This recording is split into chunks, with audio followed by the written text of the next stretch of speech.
Es de Lorena y Doris. Amanda Ospina.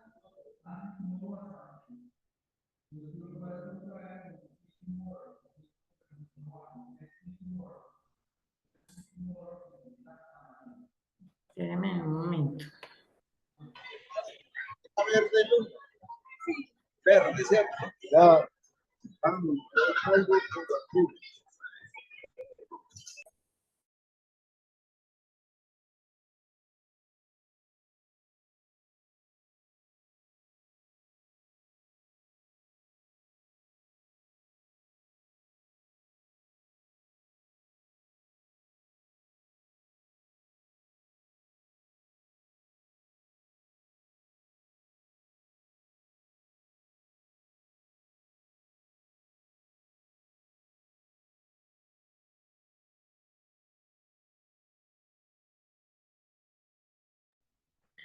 Bueno, entonces tenemos a Diana Morales. Está ahí. Esta es la sesión de espiritismo. Presente. Ah, bueno, así me gusta. Carolina. No está Carolina. Lorena y Doris.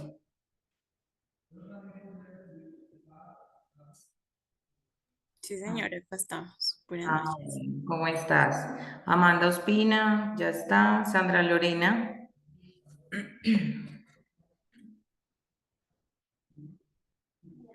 Hola, buenas noches. Me ha ¿Cómo estás? ignorado. Es que porque la ignoro. Muy bien, Sandra, muchas gracias. María Cristina García. Presente, por aquí Ah, estoy. qué bien. Y Paula Andrea Toro. Tiene el mismo nombre de una compañera de colegio. ¿Alguien se salió? Buenas noches, presente. Muy bien. Bueno, todas somos mujeres. Bueno, para quienes no me conocen, mi nombre es Diana Marcela Vargas Ramírez. Soy psicóloga de formación de pregrado y mi experiencia pues ha estado en varios campos. He estado en el sector clínico, en el sector comunitario, educativo y organizacional. Hola Adriana Valencia. Hola, buenas tardes. Qué pena la demora. No te preocupes por eso. Entonces, antes de iniciar, pues sí quiero escuchar a cada una de ustedes. Obviamente, pues ahí está el nombre, pero que me digan qué grupo tienen a cargo, cuáles son sus funciones y en qué institución, obviamente, laboran. Empecemos entonces con Pablo Andrea Toro. Buenas noches, este año enseñé en transición y primero en el colegio Liceo Creativo, un colegio privado en Villa María. Transición y primero. Sí, señora. Muy bien, Paula, muchas gracias. Lorena y Doris. Fundación Lucas.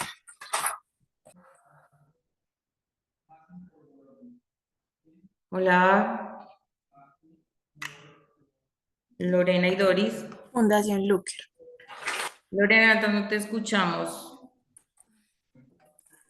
¿No? No.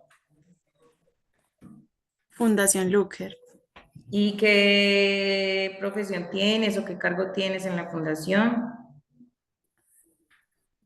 Como remediación, acompañamiento en diferentes grados. Ok, ¿le toca zona rural o en urbana? Las dos. Las dos. ¿Y Doris también? Sí, señora. Ah, bueno. Sandra Lorena, Hola, buenas noches. ¿cómo Este estás? año tuve grado segundo en el colegio Liceo Aprende de Villamar. Ok, grado segundo, Liceo va a aprender. ¿Y tú eres licenciada en? Licenciada en Educación Preescolar. Perfecto. María Cristina García. Buenas noches para todos. Yo soy licenciada en Tecnología Informática. Este año laboré en el Liceo Aprender y tuve a cargo el grado sexto. Ah, muy bien, María Cristina. ¿Y tú eres de Bogotá? No, señora, soy de aquí de Manizales. Oh, tiene acento rolo. Ay, no. No, no, señora, soy paisa, soy de aquí de Ah, Manizales. bueno. Diana Morales.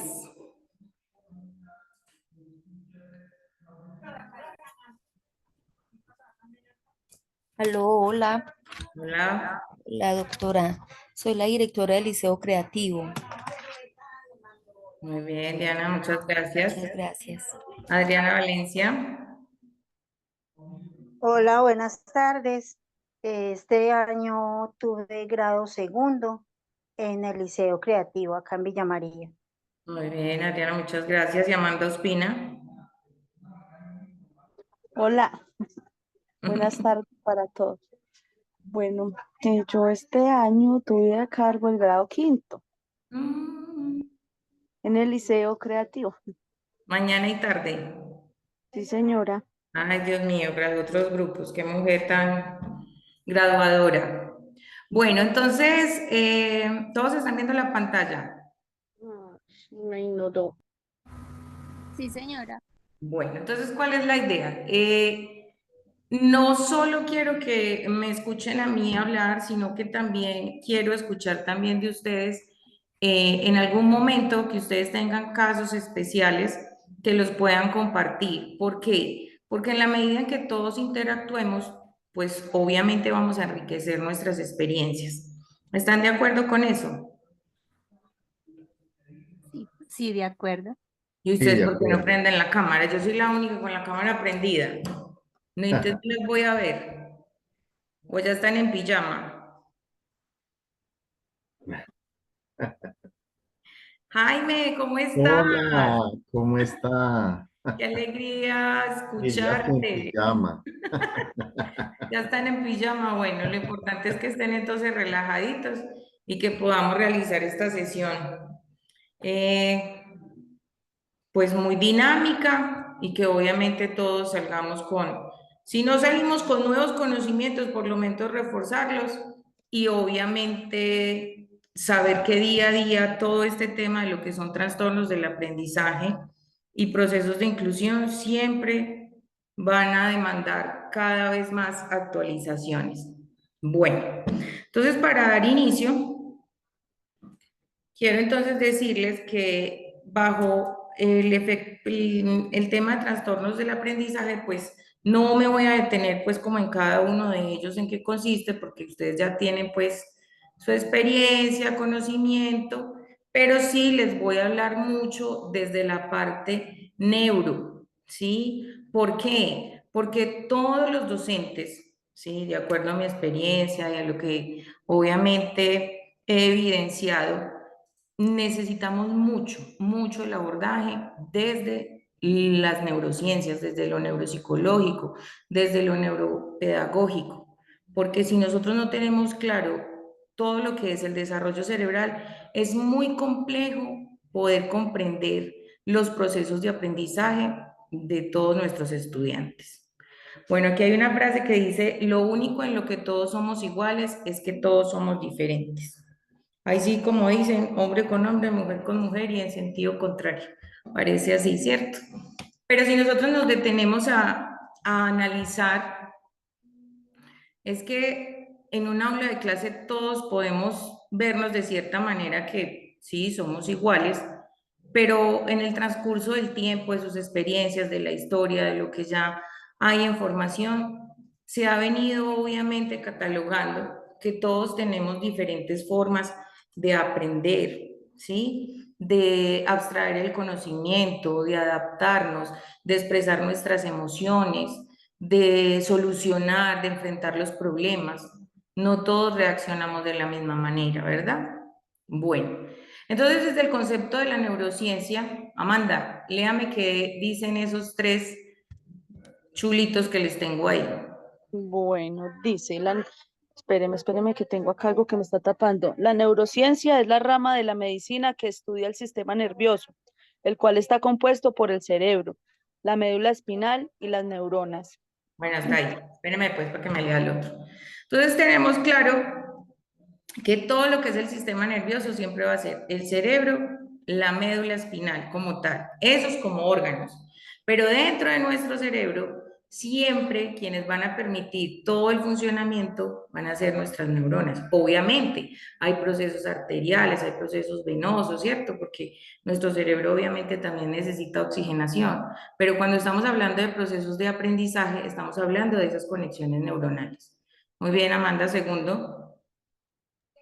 El objetivo de la neurociencia es comprender cómo el sistema nervioso produce y regula las emociones, pensamientos, conductas y funciones corporales. Bueno, entonces mire que cuando estamos hablando de esa parte de las neurociencias, no solo estamos hablando del aprendizaje. En el cerebro se mueve todo lo que son nuestras emociones, todo lo que son nuestros comportamientos, todo lo que son los pensamientos. Nosotros muchas veces decimos, no, es que yo actúe desde el corazón, desde ese sentimiento, no. Todas las emociones nosotros las manejamos es desde el cerebro. La impulsividad, la ansiedad, la depresión, los trastornos de pánico, todo precisamente viene desde una regulación cerebral. Y la tercera, La neurociencia se estudia desde un punto de vista multidisciplinario, utilizando disciplinas como la física, la química, la biología, la neurología, la genética, la informática, la psiquiatría y la psicología. entonces miren que la neurociencia no solo es un tema donde yo digo es netamente clínico, es netamente médico, en lo absoluto. De hecho, cuando ya vamos a hablar ahorita, más adelante de neuroeducación, es cuando entran ustedes en ese proceso, ¿sí? Entonces, no solo es desde esa parte psiquiátrica, desde esa parte psicológica, desde esa parte neurológica, sino que miren que hasta la docente que me dice, se me olvidó el nombre, que es licenciada en tecnología, me recuerda el nombre. Entonces, bueno, no está. Tiene obviamente que ver en todo este concepto. Nosotros no podemos hablar de una neurociencia si no estamos hablando de un grupo multidisciplinario. ¿De acuerdo? Bueno, entonces aquí podemos ver, ustedes obviamente ya se ubican en todo lo que es este proceso. A ver, por acá a ver si tengo mi señalador, que se me perdió. Pero bueno, espérenme un momentico. A ver si este es. Sí. ¿Ven aquí la flechita o no? Sí, señora. Ah, bueno, listo. Muy bien, muchas gracias. Entonces, miren, ustedes dirán, bueno, pero ¿por qué dicen unos que es el encéfalo y otros es el cerebro, cierto? Entonces, en sí, todo lo que viene siendo la corteza, que es todo lo externo que nosotros tenemos, y todo lo subcorteza, es decir, todo lo que tiene adentro, tiene que ver y el funcionamiento como tal, estamos hablando de todo un cerebro. Pero en la estructura como tal, ¿cierto? Hablamos de una masa encefálica, o sea, como esa materia que la está componiendo para que nos aclaremos. Esas partes indican que hay 4 lóbulos, occipital, frontal, parietal y temporal, ¿cierto? Entonces, en estos lóbulos, espérenme a ver si me va a pasar o no. Listo. Entonces, nosotros tenemos que en este cerebro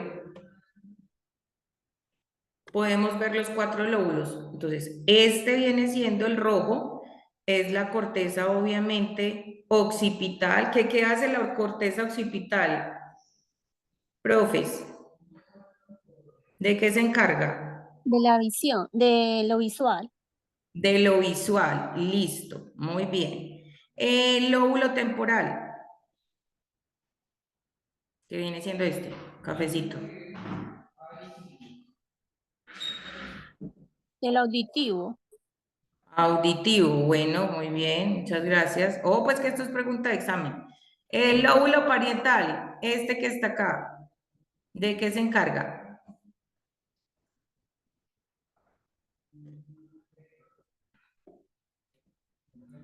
Buenas, para participar en el programa. ¿Cuál es el amarillo? Sí, el amarillo. No tiene mi flechita ahí, no se está viendo. Sí, Eso pero, es cremita. sí, pero no veo como la rayita hacia dónde se dirige, porque la verde es la sensorial, la moradita es la motora, pero la amarillita hará parte del auditivo, no sé. No, tiene que ver, mire, este es el área motora como tú lo dijiste, el área premotora, ¿cierto? El área 312. Pero toda esta parte que nosotros vemos aquí, cremita, eso tiene que ver con la parte somatosensorial, ¿listo? La parte moradita viene siendo la parte prefrontal y toda esta corteza azul viene siendo la parte frontal. ¿De qué se encargaría entonces esta parte frontal? De la parte motora. Esa es la parte prefrontal, esta corteza motora. Muy bien. Y entonces aquí más adelante es lo que nosotros ya llamamos todos los procesos más evolucionados del ser humano, es decir, todos los procesos de planeación. ¿Para qué? Para el control de nuestros comportamientos, para desarrollar nuestro plan de vida, digámoslo así, y por eso se llaman funciones ejecutivas. De ahí la palabra. Ustedes saben que un ejecutivo en una empresa, ¿de qué se encarga? De cumplir las metas, ¿cierto? De que todo obviamente evolucione o se maneje en un orden, en una secuencia, en tener procesos de autocontrol. Entonces, eso mismo es lo que obviamente desarrolla esta área. Pero tengamos en cuenta que estas áreas, estos lóbulos, pues obviamente tienen como básico lo que estamos diciendo, el área visual, el área auditiva, el área somatosensorial y el área pues de lo que es el comportamiento. Pero tenemos que tener muy claro que esos lóbulos tienen obviamente una ubicación de unas áreas cerebrales, ¿sí?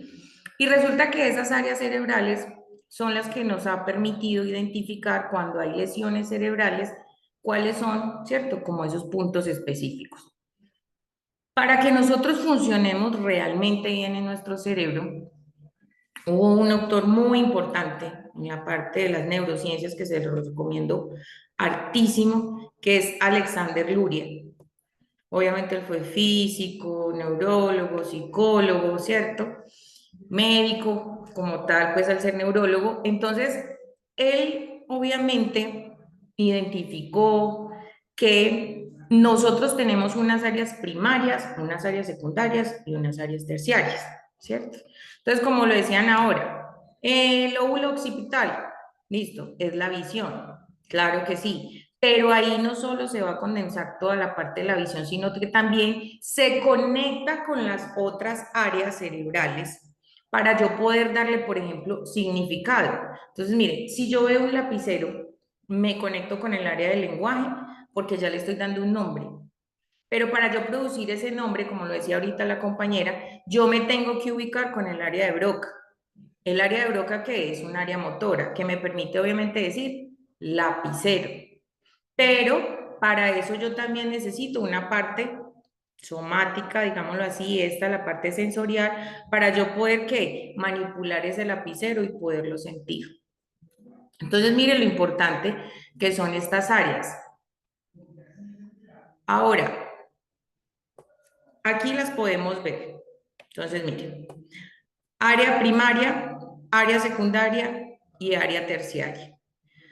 Todo lo que son procesos de educación, toda la formación de ustedes, mis profes y Cordy también, tiene que ver precisamente con las áreas secundarias. Estas son las áreas más valiosas en todo el proceso de enseñanza y de aprendizaje.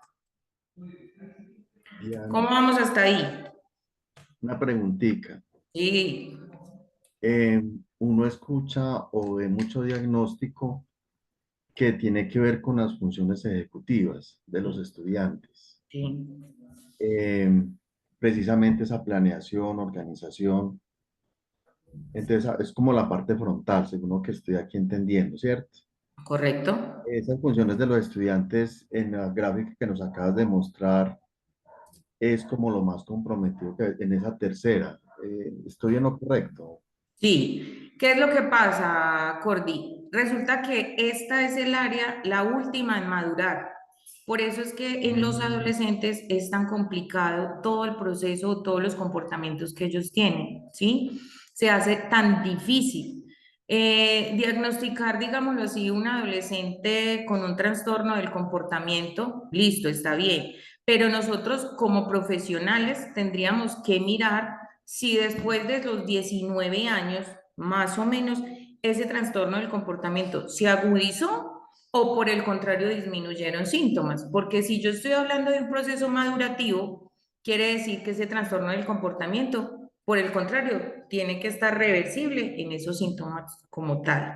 Entonces, mucho de lo que tú dices de esos diagnósticos cuando dice funciones ejecutivas, yo sí trato que comprendan de decirles que no quiere decir que ya el chico tiene un diagnóstico como tal, porque es la última, el último lóbulo en madurar. Qué bien. Hay gente que le ha madurado el lóbulo frontal, sin mentirle, hasta los 30 años, y hay gente que se queda así para toda la vida, inmaduro. O sea que el proceso educativo puede ayudar a mejorar ese proceso. No sé. Demasiado, Ah, demasiado, Gordy. Por eso es tan importante lo que viene siendo en secundaria, todo lo que es trabajar proyecto de vida.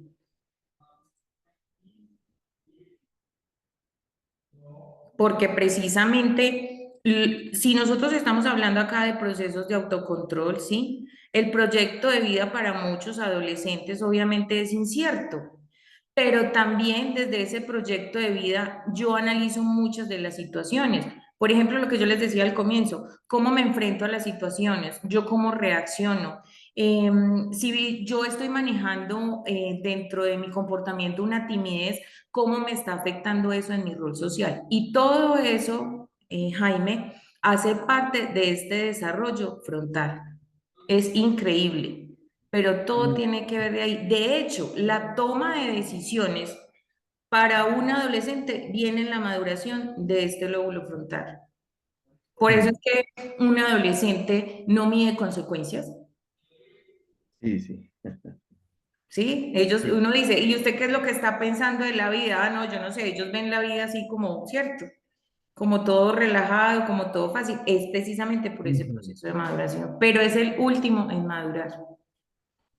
Diana, una otra preguntita. ¿Ese proceso de desarrollo del que hablas también tiene que ver con lo de la plasticidad o son dos conceptos diferentes? Bueno, la plasticidad ahí en ese comportamiento no entraría, digámoslo así, ¿cierto?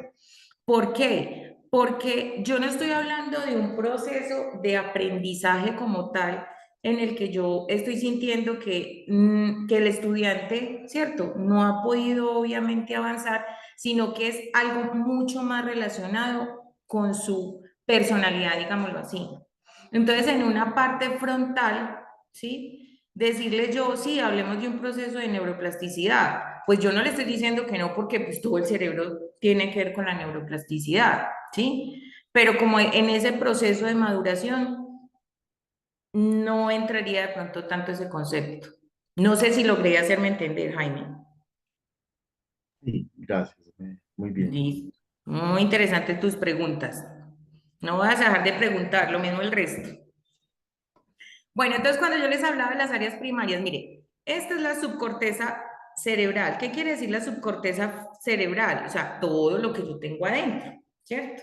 Entonces aquí tenemos lo que es el cuerpo calloso. Ustedes recuerdan que el cuerpo calloso es el que me permite la intercomunicación entre los dos hemisferios. Y cuando estamos hablando de áreas primarias, mire, yo les estoy hablando de este tronco encefálico, de este, pues se llama tronco, ¿cierto? ¿Cómo les parece que aquí, este es el tronco precisamente, donde se activa el sueño, donde se activa la vigilia y donde se activan los procesos de atención? Vamos a pensar en ustedes. Supongamos que en este momento ustedes digan, no, qué sueño, yo tengo una pereza, ya me estoy como durmiendo. Quiere decir que aquí el sistema reticular, que es primario, obviamente es el que está como, digámoslo así, bajito. Por eso es que los bebés, ¿sí? Lo primero que ellos hacen es que dormir, comer, bostezar y succionar. ¿Sí? Entonces, aquí por eso lo dice, ¿cierto? Es el que me permite estar en alerta, es el que me permite dormir, despertarme, tener ese ciclo, por eso es tan importante dormir bien, es el que me permite tener la atención sostenida, ¿sí? Toda información sensorial como está en esta flecha, obviamente debe pasar por este tronco. ¿Información a qué me refiero? Información externa, llámese temperaturas, llámese sonidos, llámese cualquier otro estímulo externo, ¿cierto? Que es lo que dice aquí en información sensorial. Listo. Y también, miren lo importante, hace parte de lo que es la recuperación de la memoria.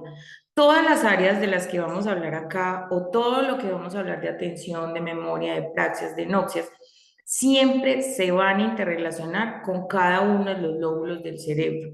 Yo no puedo decirles a ustedes solamente que la visión solamente está ahí, en esa parte occipital, no. También necesita interacción con los otros lóbulos. Por ejemplo, Jaime, que me hablaba ahora del comportamiento, ¿cierto?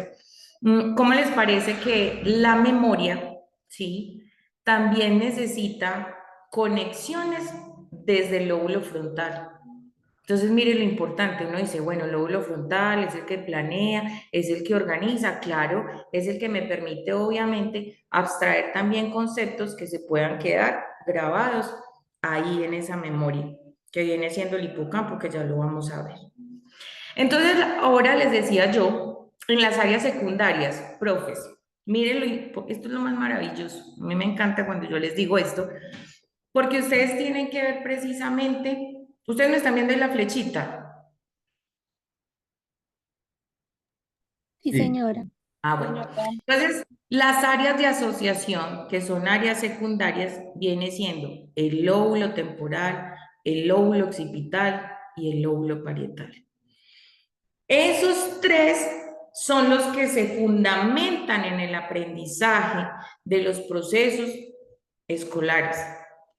Obvio, yo necesito entonces tener la visión, comprensión, audición y toda la parte, ¿sí?, somatosensorial para poder asimilar los estímulos. Entonces, siempre en todo proceso escolar, mis profes, desde la neurociencia, grábense que ustedes están trabajando las áreas de asociación, que son las áreas secundarias del cerebro. Miren que ustedes se encuentran acá.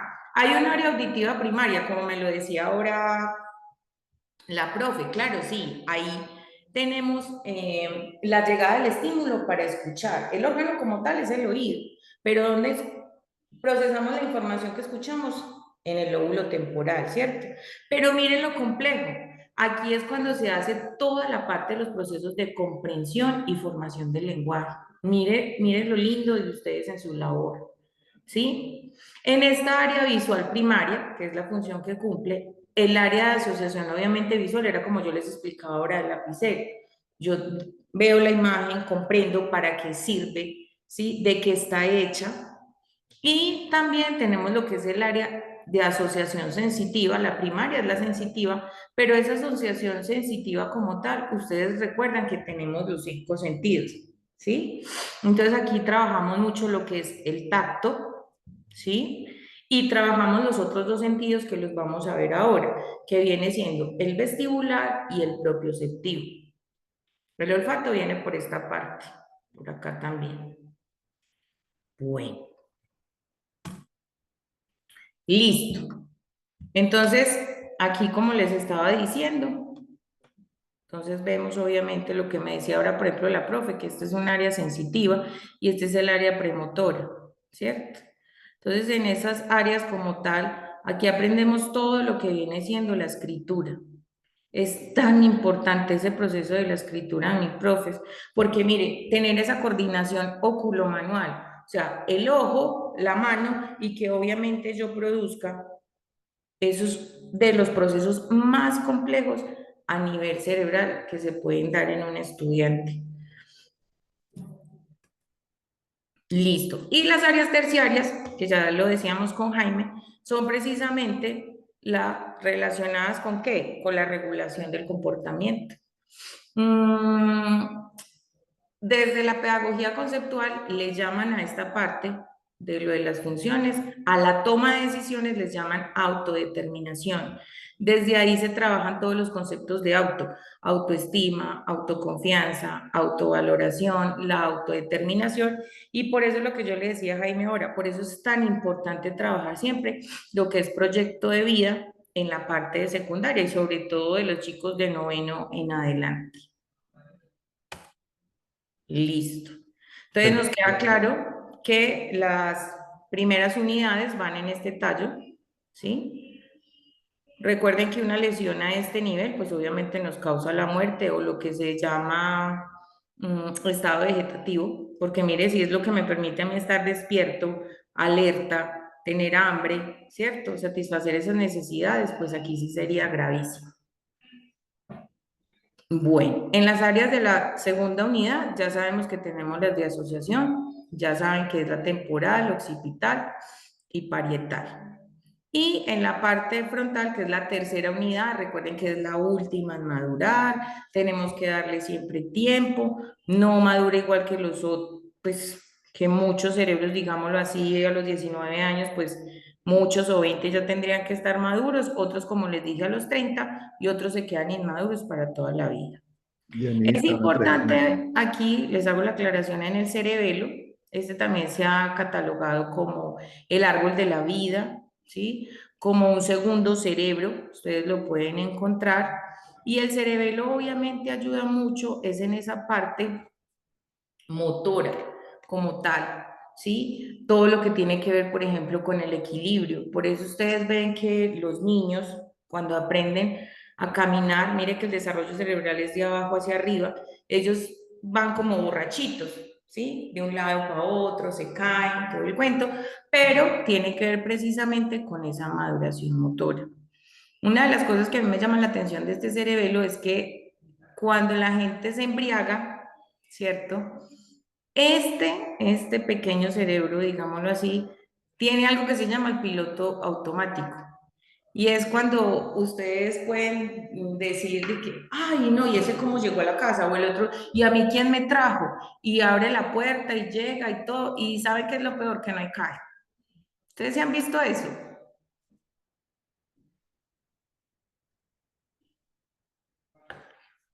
Ay, no, yo me siento hablando sola, porque no me hablan.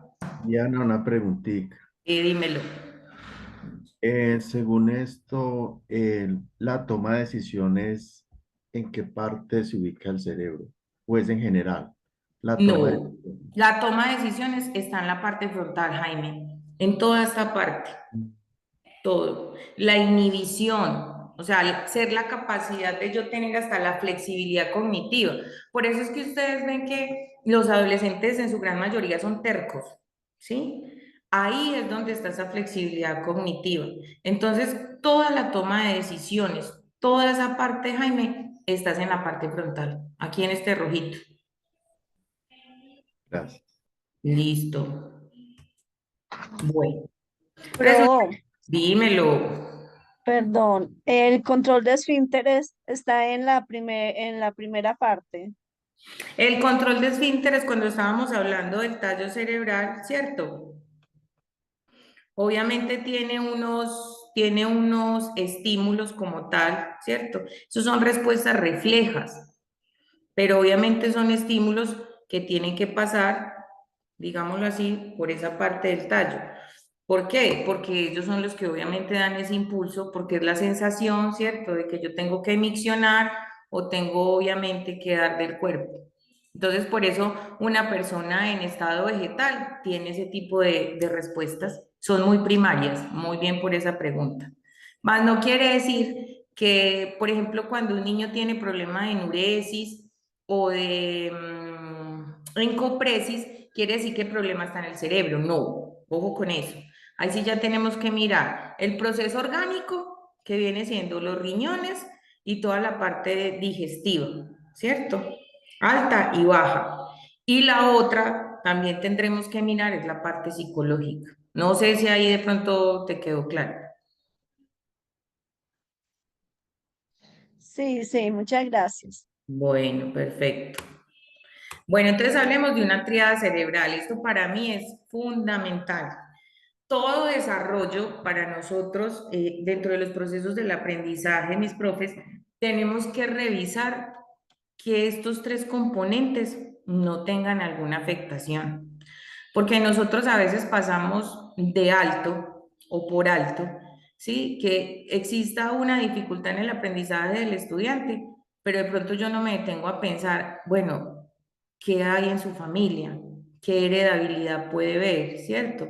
¿Cómo fue toda esa historia de concepción, digámoslo así, o qué enfermedades o qué situaciones pudo presentar pre, post, en la parte gestacional, ¿cierto? Y cómo obviamente ha sido el contexto donde se ha desarrollado. Llámese la parte familiar, llámese la parte social, ¿sí? Entonces, todo eso tiene que ver precisamente con estos procesos. Yo les quiero preguntar, con esta situación de desplazados, hablemoslo de Venezuela, ¿ustedes en sus colegios han tenido este tipo de población también?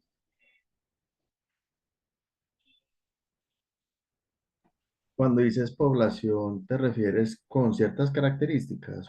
Es decir, por ejemplo, en la parte de desplazamiento de venezolanos, y en el colegio, por ejemplo, ahí en la Santa Luisa, ustedes ya tienen población venezolana, pero que sea caracterizada como desplazada. Sí, sí hay. Bueno, si tú de pronto, no sé si te acuerdas, Jaime, porque yo sé que manejas todo el colegio, alguna situación de uno de estos estudiantes que de pronto se le haya dificultado o tenga de pronto un rendimiento escolar bajo. Mm, no, tuve antes unos estudiantes destacados, ¿Unos venezolanos, estudiantes qué? destacados. Oh, qué bien. Sí. No, no, sí, más bien hubo unos muy destacados. Y obviamente en situación de desplazamiento de Venezuela. Sí, Qué sí. bueno, qué bueno. Entonces, Eh, mire que este ejemplo que obviamente caso que nos está trayendo aquí Jaime, también nos puede ayudar mucho, ¿cierto? Porque pese a que ha sido una situación de vivencia resiliente, porque es que es dejar toda su vida, todo su entorno, llegar a otro medio totalmente diferente en todo, en costumbres. Lo principal que yo, por ejemplo, diría sí va a tener obviamente unos cambios en su rendimiento académico, pero quiere decir que quizás ese ambiente familiar ha sido obviamente una fortaleza para esos estudiantes. No siempre puede ser una debilidad, ¿cierto? Diana, una pregunta. Sí. Cuando uno recibe los diagnósticos, ¿cómo sabe uno si lo que el estudiante presenta es genético o es biológico? Qué pena, ¿cómo sería ahí? No, súper, súper. Todo lo que sea síndromes viene siendo genético. Todo lo que sea síndromes, ¿cierto? Por ejemplo, el síndrome Down entra en una parte genética. ¿Por qué? Porque obviamente, como la misma palabra lo dice, ya involucra son genes. Ahí sí ya no tenemos nada que hacer. ¿Sí? El, Mientras, dímelo. el autismo, por ejemplo. No. ¿No? ¿Por qué le voy a decir? Porque realmente la causa del autismo no es clara todavía. ¿Sí? Se ha dicho que vienen unos genes, se han dicho que son heredables, se han dicho que vienen con una situación de procesos biológicos en el lóbulo frontal, pero no podemos hablar de un síndrome. De hecho, mira que se dice trastorno del espectro autista. Sí, es correcto, sí. Exacto. Entonces, en lo biológico, ahí sí podríamos hablar, ¿cierto? Entonces, todo lo que viene siendo trastornos del aprendizaje, del comportamiento, sí tienen que ver con lo biológico. ¿Por En- qué? Porque en la parte biológica pudo ser que hubo unas situaciones pregestacionales durante la gestación o posterior a la gestación, es decir, no recién nacido, pudo haber pasado a los 2 años, a los 3 años, ¿cierto? O en el caso de nosotros los adultos, una situación de estrés postraumático, es un trastorno de estrés postraumático, ¿cierto? ¿Por qué? Porque ya afecta obviamente mis respuestas emocionales, empezando pues por la amígdala, que obviamente mantiene en alerta y genera las crisis de pánico. ¿Quedó clara esa diferencia ahí? Sí, cuando hablamos de medio ambiente, está incluida el ambiente escolar. Cuando Sí, hablamos de medio ambiente. hablamos de todo el contexto, porque yo no puedo, obviamente, por ejemplo, cuando ustedes saben que se hace el diagnóstico para un TDAH, nosotros no podemos solo evaluar al estudiante en un contexto. Entonces, por decirlo, en el colegio es tremendo, ¿cierto? Pero yo también tengo que saber si en la casa se comporta de la misma manera y en un entorno social. Entonces, tiene que ver con todo eso. Gracias. Bueno, entonces yo les estaba hablando ahora del neurodesarrollo, que es importante. Ya sabemos que entonces el cerebro madura de abajo hacia arriba. Listo. Por eso los bebés primero, lo que yo les decía, se despiertan, duermen, succionan, se alimentan, ¿sí? Tienen toda la parte de estimulación frente a sus respuestas de enurez, de respuestas que para bueno, sí, dije enuresis y encopresis, pero no es esa la palabra como tal. Luego nosotros qué vemos, que ellos empiezan a madurar su visión, su capacidad visual, ¿sí? La capacidad auditiva, la capacidad de buscar los estímulos. Y mire que ellos empiezan a buscar los estímulos a través de que usted se está dando cuenta, es porque ellos empiezan a mover los ojos y ya empiezan a girar su cabeza.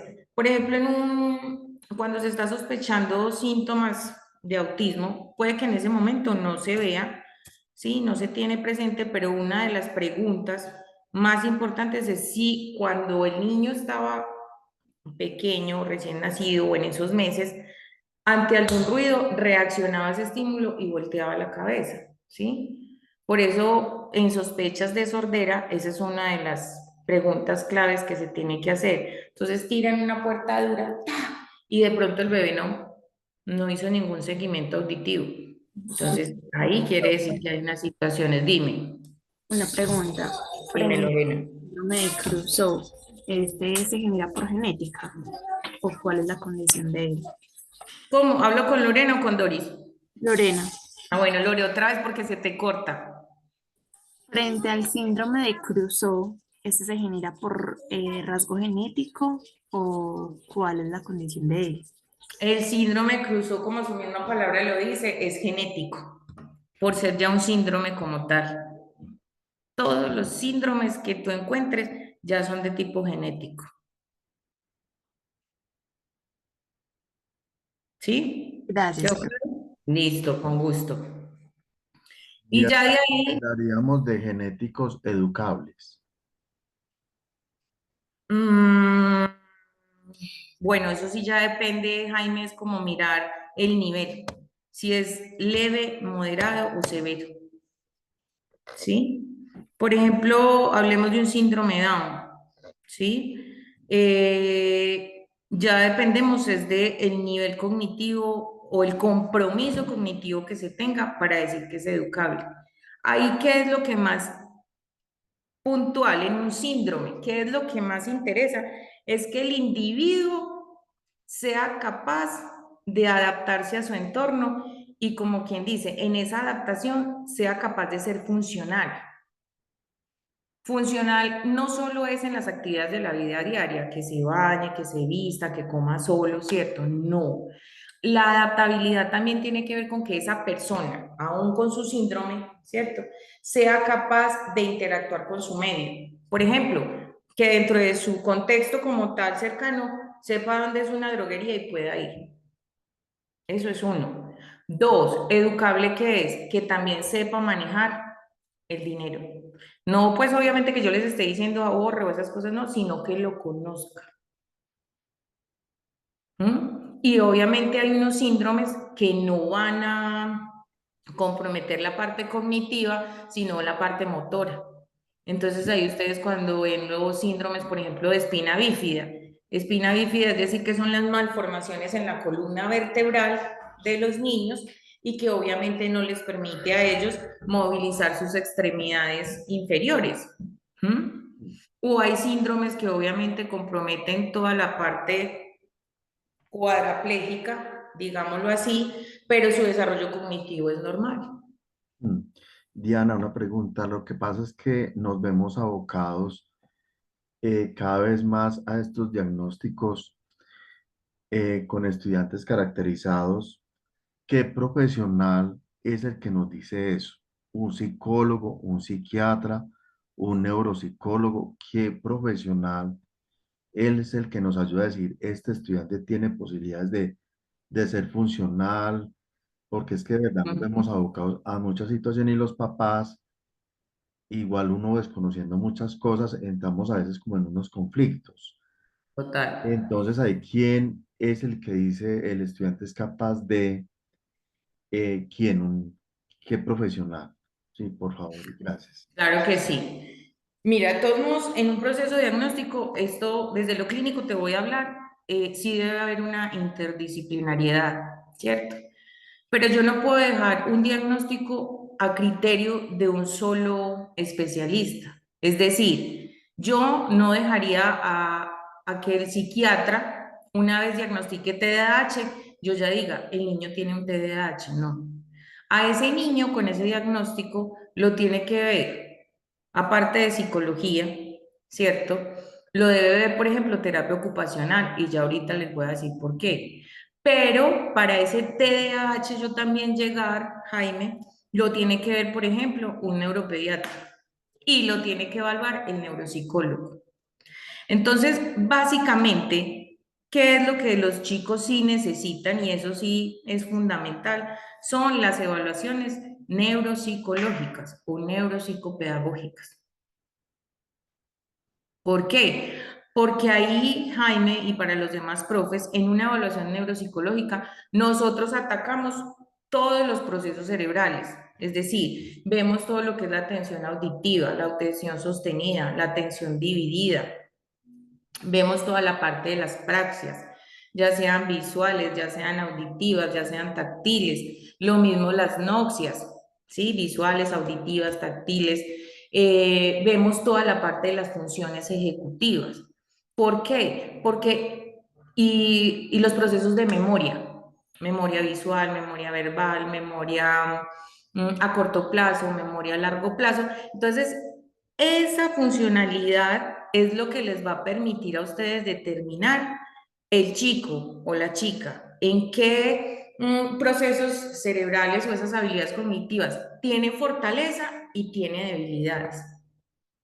Pero por eso te digo que los neuropediatras, por ejemplo, ¿en qué son claves? Cuando vamos a diagnosticar síndromes, ¿cierto? El psiquiatra para mí es vital, por ejemplo, en todo lo que tiene que ver con el manejo del comportamiento, porque, por ejemplo, esos niveles de impulsividad sí necesitan un control.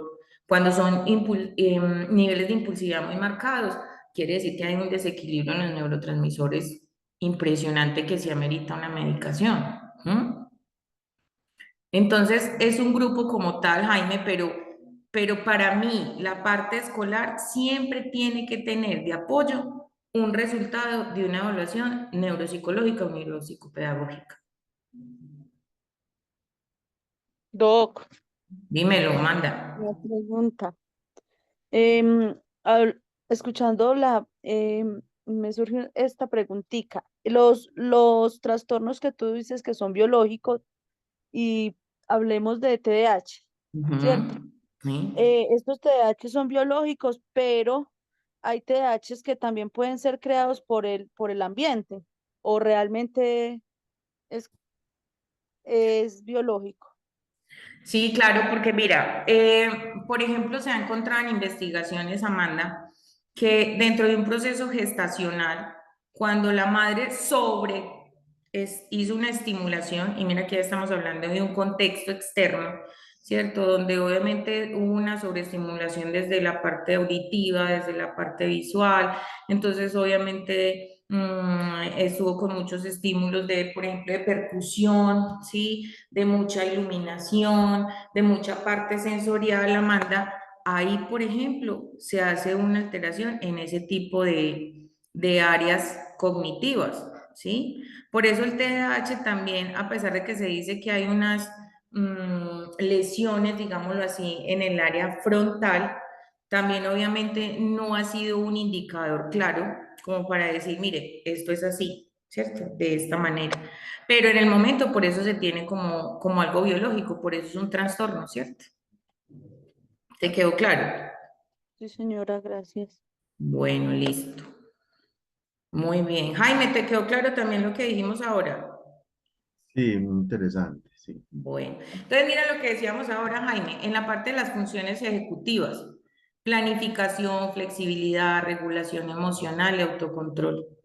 La flexibilidad cognitiva es fundamental, por ejemplo, en las organizaciones, en los empleados, ¿cierto? Porque cuando yo no tengo un empleado capaz, obviamente, de ser capaz de negociar, de modificar, de mirar otras alternativas, también obviamente se vuelve un problema. Entonces, no solo es la parte de la inteligencia emocional que hablemos en las funciones ejecutivas, sino que también estamos hablando de esa flexibilización cognitiva. Es un tema muy importante que también los invito a que lean sobre esa parte. Bueno, ya hablamos de toda la parte de los 5 sentidos, desde cada uno pues de los lóbulos. Recuerden que la memoria va a estar en el lóbulo temporal, porque de ahí obviamente estamos hablando de lo que es el hipocampo. Listo. Mire que en la visión son las percepciones. Por ejemplo, en la parte occipital de la visión, usted es donde percibe la figura a fondo, sombras, estar incompleto, completar. O sea, es todo obviamente el conjunto de lo que implica los procesos visuales. Bueno, esto ya lo tenemos acá. La amígdala, que era la que yo les decía ahora, esta amígdala cuando tenemos un trastorno de pánico, de ansiedad, siempre mantiene alerta. Haga de cuenta una sirena, mantiene activa. Entonces siempre va a mantener a la persona totalmente en alerta. O cuando nosotros sentimos que nos van a robar o que salga corriendo, ¿cierto? Alguna situación de pánico. Esta amígdala es la que nos dice a nosotros alerta, peligro, como tal. ¿Mm? El hipocampo, recuerden que es acá donde se gesta la memoria. De esta memoria, miren, ¿por qué es tan importante para ustedes los profes los 5 sentidos? Hay una experiencia muy linda en esto de la memoria y es que nosotros también recordamos por olores. Por eso yo les digo que a pesar de que cada función esté localizada, tiene que ver obviamente en conexión con todas las áreas del cerebro. Si yo le digo a usted, acuérdese de ese objeto amado suyo, la loción que utilizaba o el perfume que utilizaba, y usted en algún momento va y le trae ese olor, inmediatamente a sus pensamientos, ¿quién llega? El amor que se aplicaba a esa loción. ¿Es así o no? Lo mismo con el gusto, ¿sí? El gusto lo tenemos en esta parte, ¿sí? Es muy frontal, pero está obviamente en esas conexiones cerebrales con la memoria y ustedes encuentran sabores que quizás dicen, me acuerda a la comida de mi abuela, me acuerda a mi mamá o me acuerdo cuando yo estaba en la escuela, o sea, mire todo lo que la memoria genera a través de esas conexiones con nuestros sentidos como tal.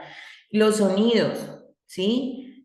Cualquier sonido que usted de pronto le haya generado alguna huella ahí marcada en su memoria, también le va a traer relación con eso. ¿Ya se acordaron del amor o no se acordaron? Ya. Cuando uno dice que tiene una memoria a corto plazo, mediano y largo, es esa parte a la que nos referimos. Sí. Una memoria, sí, a corto plazo, que también a veces mencionamos incluso con estudiantes caracterizados. Ujú, correcto. Memoria a corto plazo, que hay que evaluar como ligero el tema, bueno, son algo así, es ahí. Sí, esa es la parte. Por eso cuando uno encuentra chicos, y eso se ve muchísimo, que tienen, no, es que, mire, uno dice, ¿y cómo tiene problemas de memoria si no tiene problemas de atención? Vea, pues, imagínese esa parte. Puede que en esa atención esté muy bien, pero ¿qué es lo que hace? No registra la información, no la registra por ningún motivo. Entonces, quiere decir que esa parte de esa memoria a corto plazo, obviamente tiene que estar desde aquí. Pero lo que yo les digo, si yo voy a trabajar esa memoria a corto plazo en mi estudiante, recuerden que yo tengo que utilizar la estimulación de los sentidos, porque a lo mejor con alguno de esos sentidos que genere una gran respuesta dentro del proceso de estimulación, profes, puede ser que podamos fortalecer mucho más esa memoria a corto plazo. En las personas ya adultos mayores, cuando ya sufren de Alzheimer, de Parkinson, de demencia senil, ¿cierto? Dicen que la memoria, no dicen no porque lo sé, la memoria a largo plazo es la que más se conserva. Por eso ustedes ven que estas personas con demencias, ellos se van hacia atrás y se acuerdan cuando se casaron o cuando estaban en la escuela, pero todo lo que es reciente a lo que es la memoria a corto plazo, sí es obviamente la más débil a daño cerebral. Entonces ya todos estos surcos, perdón, cerebrales, empiezan obviamente a perder esos tejidos, esas conexiones neuronales y se van generando obviamente más aberturas, digámoslo así. En un cerebro, ustedes ven una imagen de una persona con una demencia, con un Alzheimer, todos estos surcos cerebrales no están así pegados, sino totalmente despegados. ¿Por qué? Porque lo que ha sido la sustancia gris obviamente se ha consumido. Pero es así, Jaime. Y hay muchos estudiantes que tienen problemas de memoria a corto plazo. Muchísimos. Y es muy común escuchar. Sí, muchísimos, muchísimos. Bueno, en las redes neuronales yo les quise traer este ejemplo acá. Dice, una red neuronal antes de entrenar, es decir, antes de generar unos procesos, digámoslo así, de aprendizaje como tal. Se generan unas redes neuronales, mírenlas acá, 2 semanas después de haberse dado una estimulación cognitiva.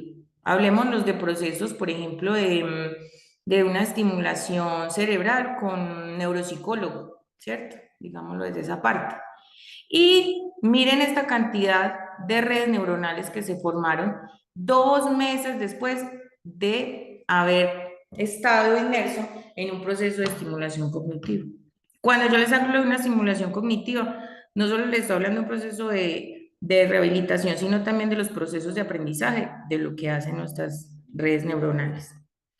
Pero nosotros no podemos dejar de lado que para que se hagan estas conexiones neuronales tenemos que hablar de unos neurotransmisores, es decir, de unas sustancias. Así como la casa tiene obviamente agua, todos los servicios, energía, ¿cierto? Las neuronas también tienen unas sustancias, ¿sí? El acueducto, como nosotros le llamamos. Entonces, los neurotransmisores básicos que debemos tener en cuenta son la dopamina, noradrenalina, la acetilcolina, glutamato, adrenalina y serotonina. En nuestros estudiantes, ¿cuáles son los que más se afectan? La dopamina, la noradrenalina y la serotonina. Estos 3 son los que más se afectan. Si nosotros miramos la dopamina, mire lo que produce: placer, ¿cierto? Motivación para el aprendizaje, o sea, en esa memoria, conductas adictivas, por eso el consumo de drogas, ¿sí? Tiene un alto nivel en dopamina. ¿Por qué? Para sentir ese placer y genera la adicción, ¿cierto? Y obviamente cuando dice que coordinar ciertos movimientos musculares, es decir, que yo me sienta con fuerza, con ánimo, desde la parte física, ¿sí? La noradrenalina, mírenla acá, tiene que ver mucho con ese control de la impulsividad, de mantener la calma. Y en la noradrenalina, más que la depresión, ¿qué se ve? La ansiedad. Es así. Y en la serotonina es cuando nosotros sí vemos la depresión, ¿cierto? No quiere decir que la noradrenalina no tenga depresión. Cuando las personas tienen un trastorno de ansiedad y depresión, las dos se les tiene que manejar el medicamento para que ataque, obviamente. El neurotransmisor de la noradrenalina se regule y el de la serotonina. Por eso la serotonina le dicen la hormona de la felicidad como tal. Ah, es que estoy depre. ¿Será que se le bajó los niveles de serotonina? Pero por eso les digo que esto es muy importante en el aprendizaje del cerebro. No siempre tiene que ver con que exista un problema de aprendizaje. Yo también necesito mirar, ¿sí? Cómo están obviamente estos procesos neuroquímicos, porque el cerebro se regula por esos procesos neuroquímicos. La adrenalina, ustedes la conocen, los adolescentes buscan mucho tener ese tipo de situaciones, ¿cierto? Por eso nos dice que es la supervivencia, ¿sí? Cuando los muchachos se drogan en altas dosis, esa adrenalina obviamente pues les genera una alteración gigante en el sistema nervioso. Aquí, por ejemplo, dice que dilata la pupila, entonces aumenta el nivel de respiración, aumenta el ritmo cardíaco, por eso es tan peligroso. Bueno, hasta ahí. Por eso cuando mandan los medicamentos para el TDAH, para la depresión, para los niños con espectro autista también, ¿qué hacen los medicamentos? Trabajar sobre esta serie de neurotransmisores. Es decir, porque carecen, ¿sí? Carecen obviamente del nivel de la sustancia que se necesita. Bueno, hablábamos ahora de la neuroplasticidad, ¿sí? Entonces, frente a esta neuroplasticidad también hay muchos mitos y ya vamos a ver pues como unos básicos. Entonces, en esa neuroplasticidad, mire, la habilidad que tiene el cerebro de reorganizarse, tanto en su estructura como en su funcionamiento. Entonces, si una de las áreas del cerebro obviamente ya no está generando la función que debía, pues obviamente en el proceso en que se exista una estimulación, un proceso de rehabilitación, otra área va a asumir eso que esta área ya no está haciendo. Eso es neuroplasticidad. Por eso ya eso que decía dentro de los mitos que neurona que se muere ya no se regenera, ¿cierto? Eso ya no es verdad, eso era antes que se decía. ¿Sí? Siempre van a haber nuevas sinapsis, ¿sí? Nuevas conexiones. Hay unas sinapsis que son reforzadas, que a qué se quiere, a qué se refiere, que en la medida en que yo repito y hago más práctica, se van a generar obviamente mayores conexiones neuronales. ¿Listo? Y esto sí, si no se utilizan, las conexiones se debilitan, eso sí es muy cierto. Órgano que no se utiliza, ¿qué? Se atrofia. Es muy importante. Doc, antes de Lo que manda. avance, lo que tú acabas de decir, que eso de que neurona que, cierto, que ya no se regenera, ya muere, pues que eso ya no es así. Entonces, por ejemplo, las personas que tienen ataques epilépticos o ataques, por ejemplo, hablo de los niños Con autistas que les dan pues convulsiones. sus crisis y que son, pues, o sea, que yo he tenido de verlos, qué pasa con ellos. Listo. Cuando hay una crisis de convulsiva, ¿sí? Uno que entiende sobre eso, pues que hay una descarga eléctrica, ¿cierto? Entonces uno dice, ¡tin! Se chocaron las dos neuronas que no era, produjo obviamente una descarga y una electricidad como tal. ¿Qué era lo que se decía cuando yo le digo, listo, se electrocutó ese cable que está ahí, se quemó? Pero no quiere decir, Amanda, que porque como ya quedó ahí, entonces no se pueda regenerar. Claro que sí, pues esta neurona quizás ya aquí no está funcionando, pero a lo que se refiere eso es que otra área en el proceso de estimulación puede obviamente suplir ese proceso. Pero no quiere decir que neurona que se murió ya, hasta ahí llegó. No, porque lo que se está diciendo en la neuroplasticidad es que otra área puede obviamente subsanar esa que ya no se puede.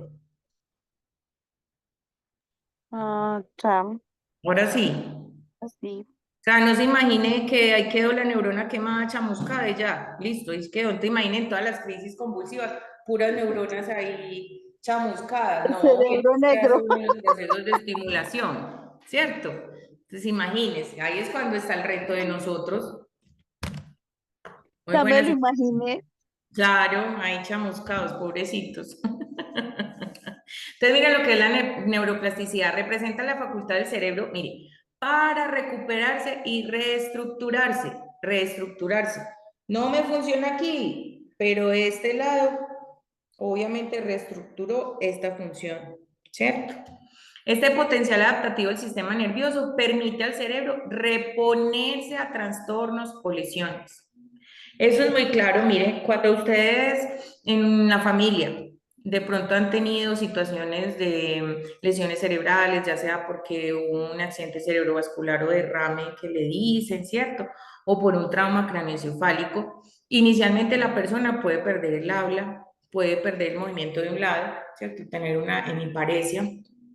Y resulta que con los procesos de terapia que va obviamente asistiendo, la persona vuelve y recobra. Entonces, ahí, por ejemplo, se está hablando de un proceso de ¿qué? De neuroplasticidad, porque obviamente existió un área donde afectó ese funcionamiento. Pero si yo recupero, obviamente, esa función, quiere decir que otra parte de mi cerebro pudo reestructurarla. Es que el cerebro es maravilloso. ¿Mm? Doc, perdone que Dime. le pregunte, pero ¿eso aplica hasta qué edad o es durante toda la vida? Durante toda la vida. Excelente pregunta. Ah, ya. Durante toda la vida, hasta la edad del adulto mayor. Muy buena pregunta. Dice, puede reducir los efectos ¿de qué? De alteraciones estructurales, ¿cierto? Aquí en esta parte estructural, producidas por un TDAH, por un trastorno del aprendizaje, por un trastorno del espectro autista, por trastornos de la conducta y por trastornos afectivos. Con Jaime, yo he tenido la experiencia, o tuve la experiencia mucho con adolescentes, de tener estas situaciones de los trastornos afectivos y trastornos de la conducta. Y ya después de uno verlos, pues ya de mucho tiempo y que ya fueron, ya se graduaron y todo, es impresionante ver en realidad el cambio o la evolución a lo positivo que tuvieron. No sé si Jaime de pronto ha tenido esa experiencia de volver a ver a sus exalumnos ya en una madurez Sí, que en el colegio nunca la vimos. sí, total. Realmente, pues el adolescente, pues como su impulsividad, lo que hablamos ahora, las decisiones y la forma de comportarse, sí, uno nota luego un cambio total del estudiante.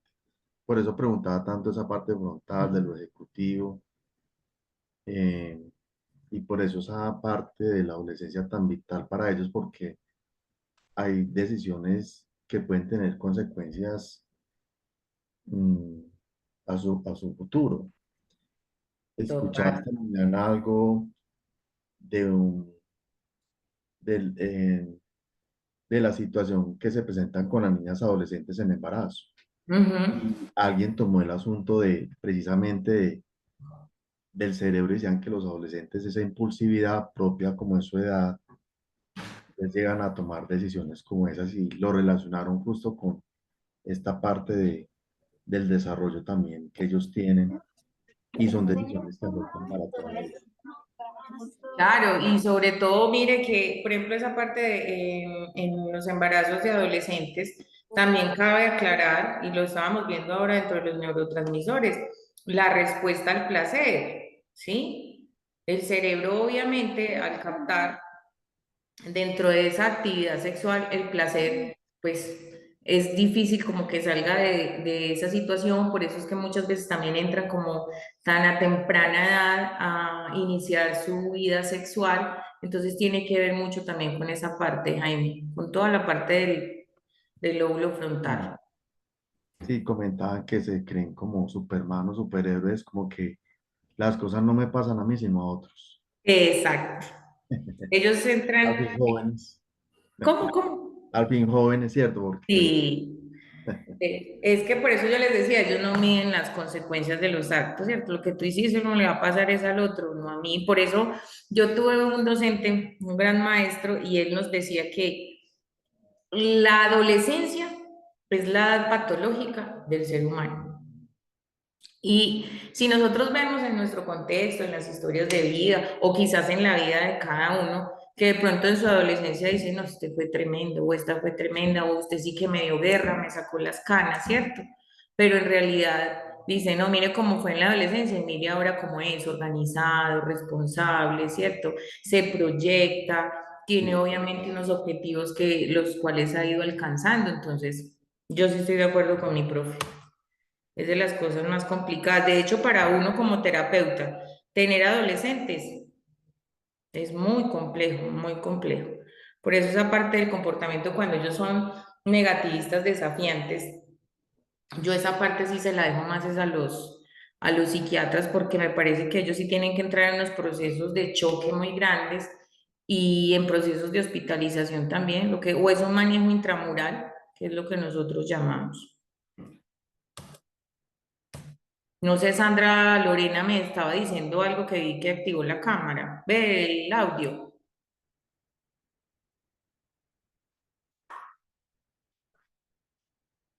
Bueno. Recordemos que el cerebro no puede guardar toda la información que nosotros tenemos. Haga de cuenta el computador. Ustedes tienen un computador y obviamente le dice, o el celular, ¿cierto? Que le dice memoria llena. No puede guardar absolutamente todo lo que nosotros tenemos. Entonces, ¿qué tiene que hacer? Eliminar, eliminar. Entonces, esa poda neuronal, imagínense ustedes el pasto, ¿cierto? Tienen obviamente unas hectáreas llenas de mucho pasto, pero hay que hacer una poda de ciertos tramos, digámoslo así. Lo mismo pasa con el cerebro. Entonces, es decir, no es que se mueran las neuronas como tal, sino que ya no se hacen esas conexiones sinápticas, ¿sí? Y no quiere decir entonces que como ya hubo esa poda sináptica, entonces mejor dicho, ¿qué va a pasar con el estudiante? Pero sí tengan muy en cuenta lo que dice acá, mira, niñez, adolescencia. Hay unas etapas críticas en estas edades con la poda neuronal. Ejemplo, ustedes pueden ver cuando el niño, por ejemplo, aquí hay docentes de transición y que pasan a primerito, muchas veces ustedes ven más que el proceso de adaptación de darle muy difícil, es el proceso de aprendizaje, ¿sí? De pronto a reforzar más la escritura y más la lectura. Pero donde más ustedes van a ver esa poda sináptica es en los grados. Tercero de primaria, octavo. O sea, más o menos viene siendo entre transición y primer grado, tercer grado y octavo grado. Entonces, los docentes de primaria pueden decir, Juanita, lo que fue en primero y segundo, excelente. Y llegó a tercero, decayó.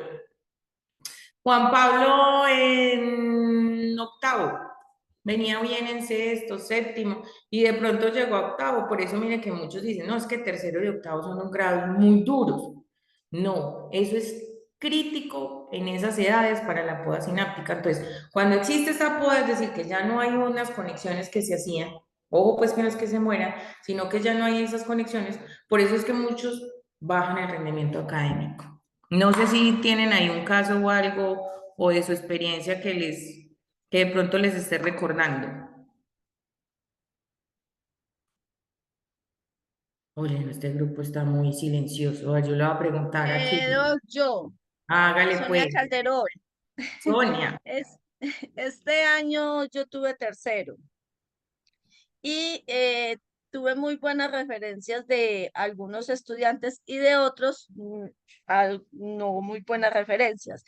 Y me sucedió ese trance de uno muy, muy excelente en comportamiento y bajó, mermó mucho y emocionalmente era muy, muy, o sea, se frustraba muy fácil. Y otro que venía con un comportamiento no muy bueno y en tercero muy serio, más aplomadito, o sea, como más manejable. O sea, ¿qué quiere decir? Que la poda sináptica le benefició a uno, al otro no. Exacto, exacto. Bueno, Paula me está diciendo que a veces, dale Adriana, no hay problema, que a veces no se escucha. ¿El resto también ha tenido de pronto esa dificultad? No, No, yo no. señora, yo Bueno, tampoco. listo. No, yo tampoco. Gracias. Yo, Nola, no te había visto. Me da una risa sombra, esto parece una sesión de espiritismo, en serio. Hola, ¿estás ahí? ¿Me escuchas? Bueno, entonces, la importancia de la neurociencia en la educación. Ya tenemos claro, pues, que no podemos hablar de una educación si no tenemos, obviamente, claro ese cerebro cómo funciona, para Doc, qué sirve. Dime. entonces esa poda neuronal tiene que ver mucho con los estudiantes del grado primero que reprueban o que realmente se les dificulta muchísimo este grado. Muchas veces sí, ahí tiene que ver mucho esa poda, Amanda. Pero, una pregunta muy interesante. Grado primero es fundamental para que nosotros empecemos a identificar sintomatología relacionada con un posible trastorno del aprendizaje. Mire que si ustedes se ponen a pensar anteriormente, los abuelos, los tíos, bueno, de los que somos obviamente muchos más grandecitos, dicen, no, este repitió 3 veces primero. Y entonces uno, y todavía yo encuentro, ¿cierto? Y Niños todavía. que, exacto, niños que vienen de otras instituciones y uno dice, ¿cómo es posible que ya ha repetido 3 primeros y no le han identificado que tiene un problema de aprendizaje? Mire, pero es que, perdón, Doc, es que eso es, por ejemplo, un caso. Un Sí. niño que partió un primero y lo repitió y lo ganó, y pero bueno, ahí pasó como con sus dificultades y ahora en segundo y lo perdió y entonces hemos tratado de hacerle ver a la familia de que, cierto, nosotros no somos para dar un diagnóstico, pero vamos a hacer este trabajo, creemos que tiene una dificultad, pero no, no, es que eso es pereza, es que no quiere, es que no. Entonces, el niño está ahí, ya lleva un primero y así, ya lleva otro repitiendo segundo y así entonces se la va a pasar. Qué pesar, y esa es una de las barreras del aprendizaje que les tengo más adelante. Lastimosamente, usted puede tener una institución que, mejor dicho, se interesa por el estudiante dentro de esos procesos, cuenta con los profesionales, o sea, todo el personal es idóneo, sabe dónde remitirlo, pero si nosotros no tenemos ese acompañamiento y esa aceptación de la familia, no, qué pesar del niño, de verdad, porque ahí sí, como dice uno, la familia se lo tiró. Y ustedes saben que entre más temprano se empiece a trabajar el trastorno del aprendizaje o cualquier otro problema, va a ser más positivo para el estudiante, a que si nosotros dejamos que llegue a tercero y obviamente no empezamos a atacarlo desde primero. Imaginen todo lo que ya ha madurado ese cerebro, pero se ha dejado obviamente de estimular. Sí, Amanda, uy, sí, eso sí es muy importante. Por eso ahí las profes de lo que son, para mí las profesoras de preescolar son vitales,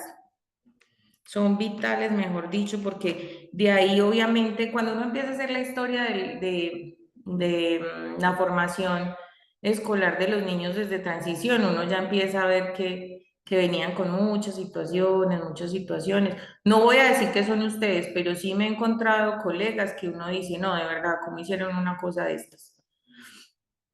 Yo tuve un niño, recuerdo mucho, 5 años, venía de otro colegio de Manizales y no, los vacíos del niño de transición para pasar a primero eran gigantescos. Y usted veía todo el reporte de las notas de ese niño, superior, superior, superior, superior, superior. Y cuando uno lo veía en el momento de la evaluación, uno dice, ¿qué es esto? Entonces se pierde mucho tiempo también. Además que yo digo que eso también tiene que ver con la ética de uno como profesional. ¿Mm? Listo.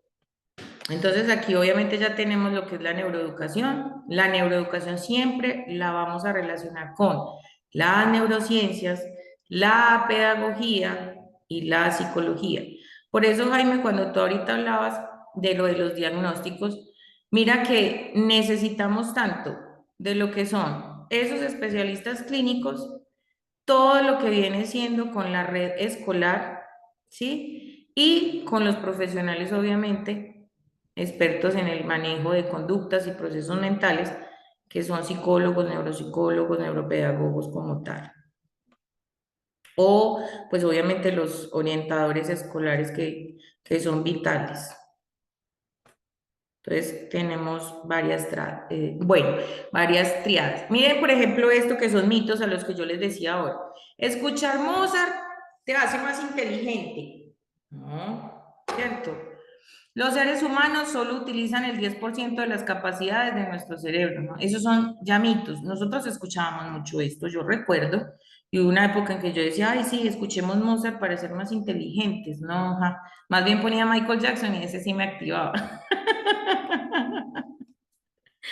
La capacidad mental es heredada y no puede ser cambiada por el entorno o la experiencia. Falso. Entonces, ¿quién dijo? Que porque entonces mi papá es poco inteligente, entonces la hija también va a salir así, no, en ningún momento. Si los aprendizajes no ocurren durante ciertos periodos críticos, no ocurrirán jamás. Falso. Un hemisferio cerebral predomina ante el otro. Ustedes recuerdan que esa teoría se manejó, ¿cierto? La teoría, obviamente, está la simetría cerebral, entonces donde predominan más unos que otros, pero ojo, no quiere decir entonces que porque aquí en el izquierdo está la parte del área motora del lenguaje, si en algún momento se lesiona, esta no lo puede hacer, pilas con eso. Y nacemos con un número determinado de neuronas y no se regeneran a lo largo de la vida. Creo que ahorita fue Sandra Lorena, o no me acuerdo, que obviamente me hizo esta pregunta, que la neuroplasticidad hasta qué edad obviamente está. Entonces ya vemos que ya hay unos neuromitos, no sé si conocen otros.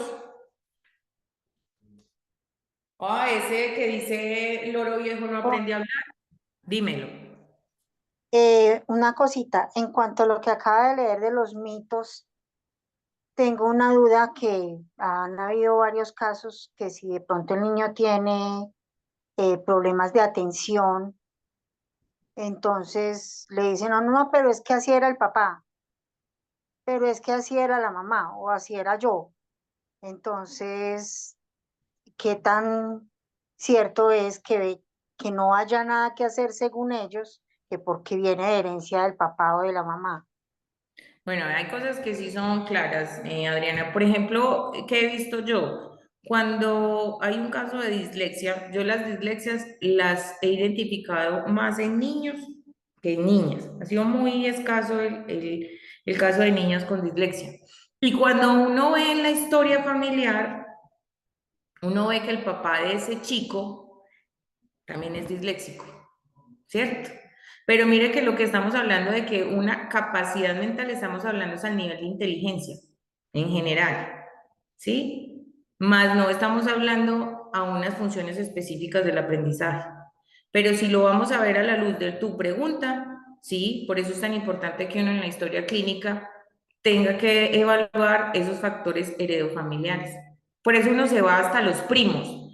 Uno dice por allá un primo suyo, por parte de papá, de mamá, abuelos, tíos, que hayan tenido el mismo comportamiento, la misma situación escolar de su hijo. Todo eso tiene que ver, claro, porque hay unos factores genéticos, pero ojo que la inteligencia no se mide por herencia. A eso se refiere eso. ¿Listo?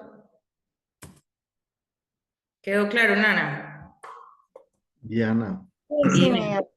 me vale paz. no sé si más adelante vas a tratar el tema de los superdotados, porque hemos hablado de los caracterizados y de los superdotados. Vas a tratar el tema más adelante de pronto para... Claro que sí, de talentos excepcionales. Ese sí que es interesante. De todos modos, Jaime, si tienes una pregunta, hazla de una vez.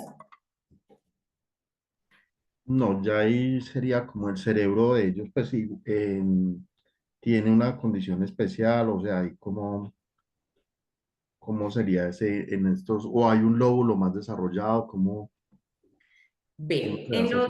sí, muy buena la pregunta. En los talentos, en el desarrollo de talentos excepcionales, ¿qué se ha identificado? Por ejemplo, en el cerebro de Einstein, cuando hicieron toda esa parte anatomopatológica, digámoslo así, o ese estudio, lo que dicen las investigaciones es que el cerebro de él, sí, tenía muchos más surcos, lo que ustedes vieron ahí de esas onditas, listo, mucho más de lo que un cerebro normal puede tener.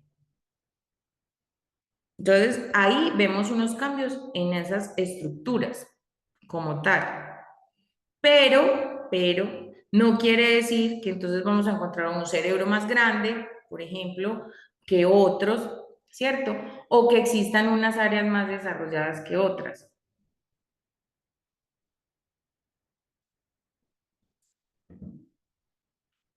Bueno, no sé si ahí de pronto aclaré un poquito de lo tuyo. Sí. Doc, Dímelo. aquí para una preguntita.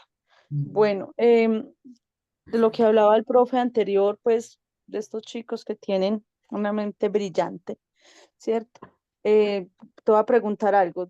Tenemos un estudiante pues que tiene un talento excepcional y que su coeficiente intelectual fue como superior a 120. Bueno, no recuerdo bien cómo fue, pero se le dificulta muchísimo la matemática, ¿cierto? Em, Tiene que estudiarla, repasarla, porque es un factor, un área que a él se le dificulta bastante. Y también su parte social. Entonces, no sé qué pasa ahí o si realmente es normal o no sé. Bueno, los talentos como tal siempre van a discrepar en eso, profes. Tienen un coeficiente intelectual alto, por ejemplo, en el que tú me dices de 120, sí, es un nivel ya superior, porque lo normal va de 90 a 109. De 110 a 120 es más o menos un nivel normal alto, mientras que de 100 a 119 y de 120 hacia arriba ya es un nivel superior, claro, tiene un nivel, un coeficiente muy alto. ¿Qué pasa? Siempre, siempre, ustedes van a ver y si han tenido casos, recuerden que ellos van a discrepar de su inteligencia cognitiva a la de la inteligencia emocional. ¿Por qué? Porque en medio de ese nivel de inteligencia, desde las habilidades cognitivas que tienen, ellos no van a encajar en el grupo de pares de su edad. Si ustedes pueden ver el grupo de pares que puede ver en ellos, que hablan cosas raras, ¿sí? Que los temas que ellos tratan no son de interés de ellos, y el niño talento como tal tampoco se ubica en ese nivel de experiencias que ellos tienen, ¿sí? Por ejemplo, en el caso de los adolescentes, ellos pueden estar hablando de las novias, ¿sí? Y este chico en ningún momento tiene el interés, digámoslo así, o se ha desarrollado ese interés para lo que él pueda hablar. Él está pensando obviamente en otro tipo de cosas más académicas, ¿sí? No sé si de pronto es el caso del niño también como interactúa, Amanda. Bueno, pues ya, bueno, ahí sí en eso sí tiene como razón, porque pues él sí habla de cosas así que no son como de pronto el interés de sus compañeros. Pero ahora, si ese talento excepcional que pues que reflejan sus pruebas, porque se le dificulta entonces el área de matemáticas, digámoslo en nombre propio. Listo. Y ustedes, yo ahorita les hablaba de la inteligencia y eso es algo que les voy a aclarar. Miren, la inteligencia, o sea, la prueba psicológica como tal, que es el WIPSI, el WISE, el WIPSI es de transición, el WISE son primaria y el WISE ya es de los 15 años a la adultez. Entonces, uno en una prueba de inteligencia no me está midiendo que yo diga es que él es inteligente o no es inteligente. Ojo, a mí una prueba de inteligencia que me va a decir cuáles son las áreas en que se destaca, pero también me va a decir cuáles son las áreas en las que va a tener dificultad. Entonces, hay unas áreas que son de tipo verbal, comprensión, información es decir, los conceptos y conocimientos que tiene a nivel escolar. También tiene la parte de aritmética, pero desde la parte auditiva, el cálculo mental, ¿sí?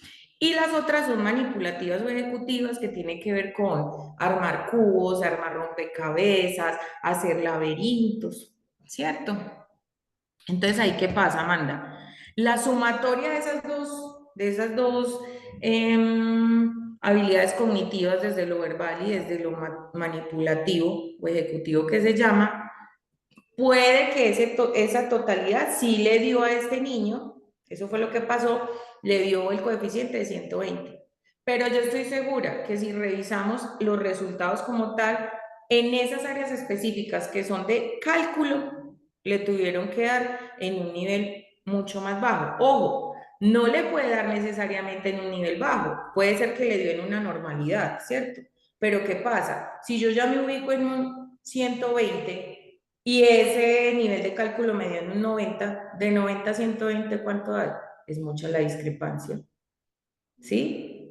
Entonces, no quitémonos de la cabeza que el talento excepcional tiene que ser brillante en todas las áreas como tal, no, tiene que tener también su debilidad. Listo, muchas gracias por la aclaración. Listo. Bueno, tenemos discapacidades intelectuales, trastornos de la comunicación. Recuerden que en trastornos de la comunicación, yo este tema realmente se lo dejo a los especialistas que son los fonoaudiólogos y fonoaudiólogas. Porque si hay algo complejo en este proceso, son los trastornos del lenguaje. Uno no solo habla de una tartamudeo, que son disfasias, disfagias, dislalias, mejor dicho, eso tiene todas las dis.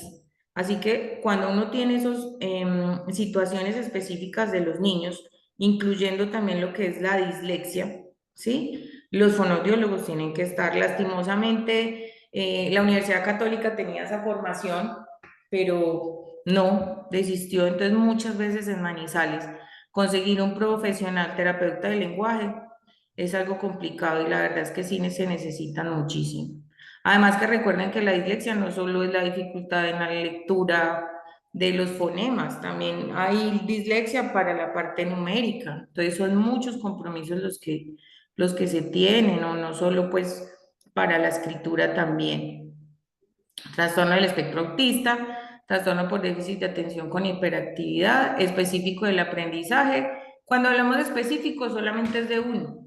Cuando hablamos de un trastorno ya generalizado, quiere decir que tiene más de una área comprometida. Trastornos motores, claro, porque hay lo que yo les hablaba ahora, ¿sí? Cualquier situación que afecte mi desempeño físico, pueden ser tics, pueden ser parálisis, y aquí los trastornos por tics, este sobre todo entra en lo que es el síndrome de la Tourette, ¿sí? El síndrome de la Tourette, no sé si ustedes han visto en Sábados Felices un chico que él se mueve demasiado, no es capaz de quedarse quieto, creo que este movimiento, eso es un síndrome de la Tourette. Y el otro de la Tourette es verbal, que se llama coprolalia. Entonces, todo el tiempo tiene que estar diciendo palabras soeces. En Manizales, yo recuerdo cuando estaba en la universidad, había uno que se subía a la buseta y eso gritaba por la ventana, ¡hijo de tantas! Y bueno, entonces, pues, los que no sabíamos de eso nos asustábamos, ¿cierto? Recordemos, pues, que ya se dice espectro autista, es por eso, porque ningún niño que sea diagnosticado con autismo se comporta de la misma manera. O sea, usted nunca va a tener un protocolo donde usted le diga, este niño con autismo salió igual. Por eso ya cambió el término autismo a espectro autista. Todos se comportan diferentes. Recuerden que un espectro autista puede tener hiperactividad, puede tener discapacidad cognitiva, puede tener trastorno de ansiedad. Entonces se complejiza mucho esa parte. Hablamos de procesos de discalculia, disfasia, que era lo que yo les decía de las fonos, ¿cierto? Dificultades pues en el habla. Las dispraxias, mire, las dispraxias son muy propias de una dislexia y a veces no, de pronto sí lo tenemos, pero no manejamos el concepto, ¿sí? Por ejemplo, un niño con una dislexia se le dificulta mucho abotonarse y atarse el nudo de los zapatos. Si ustedes se ponen a ver, piensen por allá en los niños que ustedes han tenido. La disgrafia, en esta disgrafia hay muchos síntomas. Hay niños que escriben de atrás hacia adelante, escriben de la margen derecha a la izquierda, dejan unos espacios también muy grandes y se relacionan mucho con la dislexia, ¿sí? Generalmente estos niños que tienen trastornos del aprendizaje, tienen unas conductas que ya vamos a mirar que alteran obviamente toda la parte sensorial. Muchos son desorganizados, muchos se ensucian fácilmente, muchos gritan, ¿sí? Otros lloran con facilidad. Entonces usted dice, Listo. dímelo. Yo tengo una duda Sí, y es que este año yo tuve un niño que cognitivamente daba respuestas cuando se hacían las actividades didácticas, ¿cierto? Pero demasiado lento en su escritura. Y en el momento de realizar un examen, por ejemplo, en matemáticas, una división, él en 2 horas solamente alcanzaba a hacer una sola división, o sea, reconociendo bien su proceso de división como tal o de la operación como tal, pero se demoraba demasiado. ¿Eso tiene algún nombre o es algún trastorno o en qué se puede basar uno en eso? Porque la mamá se pegaba en que él no tenía nada. Le pedimos que lo llevara a especialistas para pues encontrarle como el manejo como tal. Entonces el manejo que yo le diera, resumirle, porque ni en el dictado, o sea, en el dictado para él lograr estar a la par con los compañeros, se tragaba palabras completas. Entonces, pues yo pues me pegué mucho de que él sí tenía algo, pero pues no tenía la habilidad como para decirle qué, porque no soy profesional en ese campo. Claro, claro.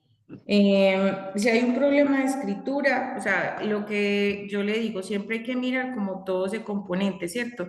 Listo, se atrasa con frecuencia, confunde fonemas, lo que usted dice, o las omite también, que es cuando se las traga.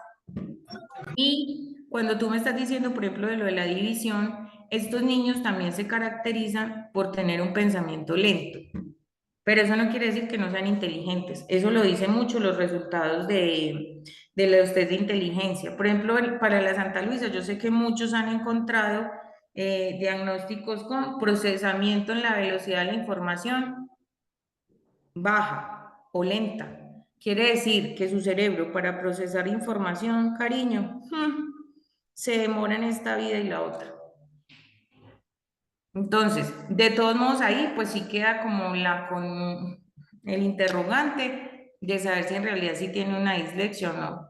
Pero eso es propio, la dislexia obviamente trae consigo también un pensamiento lento. Entonces ahí sí, pues qué pesar de la mamá que no le haya ayudado al niño.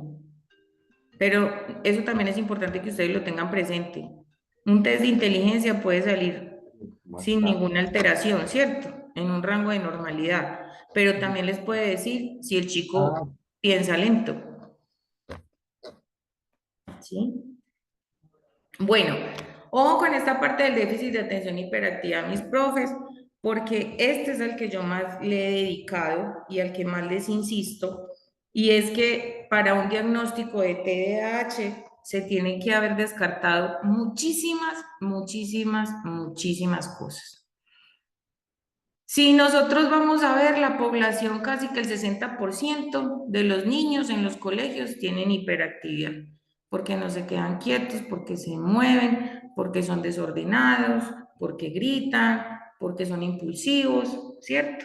Y resulta que para uno llegar a ese diagnóstico necesita que lo hayan visto varios especialistas, que les hayan hecho hasta una resonancia cerebral, imagínense, y si no es una resonancia, un TAC cerebral, y que obviamente se le haya hecho todo el proceso de la evaluación neuropsicológica, obviamente interactuando con el docente, con la familia y con el propio niño. O sea, son muchas cosas las que se tienen que tener claras. Yo a este diagnóstico le tengo mucho miedo, no solo porque lo vaya a dar, sino también cuando me llegan niños con un diagnóstico como este. Y uno le pregunta a los papás, ¿ya le hicieron esto? ¿Lo llevaron? No, simplemente en una consulta lo vieron que se movió, no sé qué, no sé cuántos, y ya. O por lo que yo le digo como tal. No, mucho cuidado, profes, porque si ustedes se dan cuenta, hemos caído como en esa parte de rotular a los niños que tienen muchos de estos síntomas en que son hiperactivos. Si nosotros vamos a ver el aprendizaje, miren pues, a mí me preocupa porque a los colombianos malos hábitos de lectura que tenemos. Obviamente aprendemos leyendo el 10%, escuchando un 20%, o sea, solo pues utilizando la lectura, solo escuchando, observando un 30%. Viendo y escuchando, o sea, utilizando las dos, un 50%. Dialogando con otros, esto es lo que uno dice, construir el conocimiento. Por eso las organizaciones de hoy en día hablan de la competencia del conocimiento, de construir conocimiento. Cuando yo me siento con mis colegas o con otro personal, precisamente lo que se dice, ¿cierto? A compartir saberes. Cuando yo ya estoy haciendo, mire, cuando yo ya voy a la práctica, mis profes, lo que ustedes hacen con sus niños, aprenden en un 80%. Y cuando ya hacemos trabajo colaborativo, es en un 95%. ¿Sí? Y muchas veces uno se da cuenta que todavía seguimos trabajando en la individualidad. Y cuando hablamos de procesos de inclusión, ¿sí? También lo que hacemos es eso, trabajar solo con el niño, ¿sí? Sin saber que un proceso colaborativo genera todo un porcentaje, pues es el más alto en un proceso de aprendizaje. Bueno. En ese aprendizaje siempre tenemos que tener claro nuestros sentidos, ¿sí? Todos aprendemos diferente, todos procesamos y organizamos la información de manera diferente, ¿sí? Y todos obviamente organizamos y estructuramos nuestra información frente a cómo reaccionamos, ¿sí? De manera diferente. No sé si de pronto me deje ver acá el video para que lo podamos ver. Entonces, lo que yo les he dicho, no son solo los 5 sentidos. Hay otros 2 que en el aprendizaje se tienen que trabajar, que es el propioceptivo y el vestibular. Yo sé que ustedes obviamente ya lo habían escuchado. Bueno, espérenme mientras esto entra. Mírenlo acá. Este es el vestibular. Tiene que ver con la parte auditiva. Y el propioceptivo tiene que ver con toda nuestra parte muscular, ¿cierto? La posición del cuerpo con relación al entorno en el que yo estoy. ¿Listo? Entonces, ustedes aquí pueden ver, ¿cierto? Niños, obviamente que usted ve, ay, no, son totalmente perfectos, ¿cierto? Mientras que yo tengo otros, digámoslo así, que pelean todo el tiempo, siempre están buscando pleito, se ensucian, rayan, hay que estarles llamando la atención. Entonces, es complicado. ¿Ahí qué parte de la pantalla están viendo? La de unos niños. Ah, bueno. Oiga, profes, ustedes me dicen hasta qué horas es esta sesión. A las Hasta 8. las 8. Hasta las 8, ¿no? No vamos a alcanzar. ¿Están ya muy aburridos o qué? No, nada, cuando se fueron 2 horas. Para de verdad. No, eso es lo más importante. Espérenme a ver acá si de pronto podemos ver este video acá. Bueno, vea, yo les voy a hacer una propuesta, ustedes me van a decir sí, sí o no. Yo sé que ya empiezan las novenas, el 16, las tutainas y todo el cuento. Yo tengo con ustedes una charla para el próximo jueves, o sea, el 19, ¿cierto? Que es la parte del manejo emocional en los procesos de inclusión.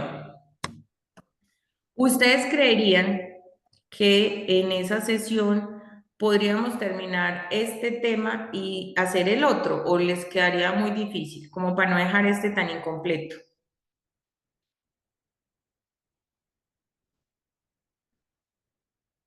Hola. ¿Cómo ha sido? Me O sea, parece bien. ¿Cómo o así? sea Vea, que es que la yo, próxima semana, Mañana, la vea, les próxima digo, semana nos vemos de sí, nuevo. o sea, yo me vuelvo a ver con ustedes el próximo jueves, o sea, yo ya tengo programada ese módulo con ustedes, que es precisamente el manejo emocional en los procesos de inclusión, ¿cierto? Pero este tema ya quedan 7 minutos, yo no lo alcanzo a evacuar, la verdad, pues la verdad es, no sé, ¿será que lo hice muy extenso? Pero es que me parece Y todo tan mañana, interesante. y mañana también estamos contigo, ¿cierto? No, mañana no. mí no me dijeron mañana. Ah, pues es que Profe, como casi siempre ha sido la misma profe los 2 días. No. ¿No? Entonces ustedes me dirán, supongamos, si la otra profesora no está, entonces ustedes me recibirían mañana para terminar este tema. Claro, de una. claro. Ah, bueno, bueno, Sí, bueno. sí. Bueno, bueno, eso me interesa. Y es que por lo general son 2 días, jueves y viernes. Ve, yo no sabía. Yo pensé que era solo este día que me habían dado, pero es que la verdad me falta. No, me falta lo más interesante. Espérenme, yo miro acá. Vea, lo más interesante que yo les puedo decir acá es lo que tiene que ver con la integración sensorial. Aquí estoy con la doctora Lorena. Mañana ellos tienen clase con otro docente. Sí, tienen clase con otro docente. No, pero lo que podemos hacer es eso. La otra clase la podemos repartir así. Sí, pues Espérenme, gracias. porque la idea es que, pues, no. Por Una ejemplo, preguntita, Doc. dame, Estas clases que quedan ya grabaditas, ¿esto dónde las puede uno buscar? dale pronto a la doctora. Porfa. Pues en la plataforma yo entré y ahí están las clases grabadas. Exacto, aquí me Listo. está diciendo la doctora que en la Ok, muchas plataforma gracias. quedan las clases grabadas. Y cuando uno no puede asistir, por decir, a la clase, ¿cómo hacemos para, por ejemplo, la asistencia? Pues yo sé que no asistí, pues no tengo Ujú. derecho a firmarla, pero pues uno se pone al día con la grabación y eso, entonces, Exacto, ¿cómo no se pasa sustenta, nada. digámoslo así? Entras ahí y ya. Y listo Ve, el y de pollo. pronto tienes el link de la asistente. El link de la asistencia está. Sí. Espera un momentico porque yo creo que esto lo compartí sin audio. Y sin audio no me deja. Turu, tu, tu. Óigame, desde la pandemia yo no utilizaba pues Zoom. Me tuvieron que dar una clase aquí en Global. Ya se le olvida a uno, pero esto es lo mejor. Ustedes pueden estar desde la casita. A mí que me hicieron venir, a María Doctora, ¿esto por qué es así? ¿Cómo me hace venir? Que ahí está en el chat. Ya pueden diligenciar. Ah, sí, aquí está. Compartir sonido. Sí, gracias, ya lo. Listo. Vamos a ver si de pronto este lo van a escuchar.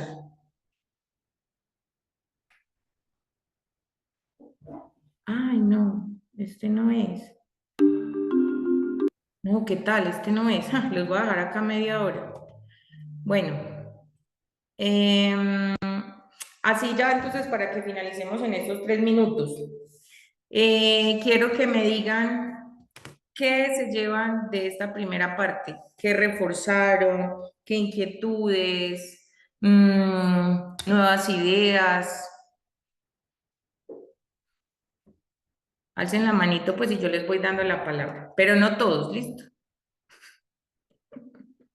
Pues no todos al mismo tiempo. Doc, Sí, no, muchas gracias por brindarnos su conocimiento. ¿Qué nos llevamos? No, muchos refuerzos, muchas cosas que de pronto quizás no hacíamos bien, tener en cuenta para más adelante con los estudiantes. Muchas gracias. gracias, Amanda. Caro.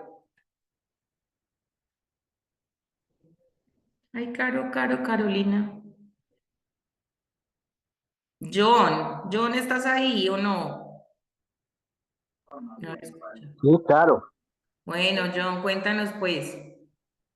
no, es interesante seminario, más que todo por la parte de que a veces uno estigmatiza mucho el aprendizaje en el aula de clase, porque todo niño que es difícil a nivel comportamental o de aprendizaje, lo vamos tratando con procesos de hiperactividad, ¿cierto? y empezamos nosotros a dar diagnósticos a veces en las instituciones por esa incapacidad a veces que uno tiene, ¿cierto?, en el manejo en el aula. Y ya con la explicación de hoy está dándonos a entender el funcionamiento del cerebro, ¿cierto? Y, y todos estos déficits de aprendizajes y de atención que hay en el aula de clase también por muchas circunstancias. Entonces, sí me pareció excelente este trabajo que se hizo de neurociencia, de neuroeducación y toda la parte pues del cerebro y enriquece para uno pues que ahorita se está colocando tan difícil la educación es por eso, porque hay muchos problemas de trastornos psicológicos, de aprendizaje, de comportamiento, hasta con los padres y una vez es como que se llena es como de esa ansiedad, de esa incertidumbre, pero excelente la clase hoy. Ay, qué bueno, Johnny. No, no creas, a todos nos pasa. Y lo mismo Amanda, no crea que porque uno de pronto está aquí se las puede saber todas, ¿no? Uno a veces en un aula de clase también a veces como que dice, pierdo la noción, se me olvida como lo que he aprendido. A todos nos ha pasado. María Cristina, Jaime. Diana, muchas gracias por los aportes, porque en la pasada reunión que tuvimos en este proceso que estamos, escuchamos lo de flexibilización curricular. Y ahorita lo que hablamos pues de lo del cerebro, todo va muy conectado.